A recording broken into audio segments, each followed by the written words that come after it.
Ito, ang latest weather update. Alamin ang pinakasariwang ulat panahon ngayon dito sa Information TV Educational Channel. As of 4 o'clock ng madaling araw, ang layo ng gitna ng Bagyong Leon ay nasa 840 kilometers silangan ng Central Luzon. Napanatili ang lakas na hangin malapit sa gitna nito na umabot sa 85 kilometers per hour, samantala ang pabugso ng hangin ay umabot sa 105 kilometers per hour. Inasa pa rin natin na ito'y kikilos pakaluran o papalapit sa Northern Luzon. Pero bumagal ang pagkilos nito.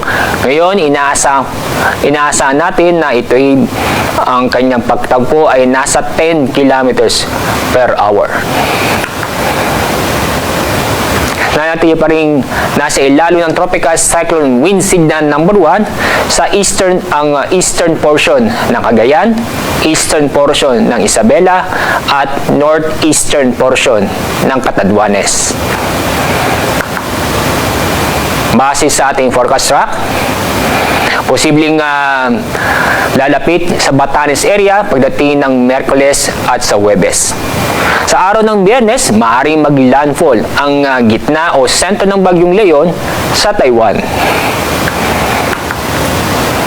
Inaasahan pa rin natin na ito'y lalakas ang Bagyong Leon dahil nanatili dahil nasa dagat ang Bagyong Leon.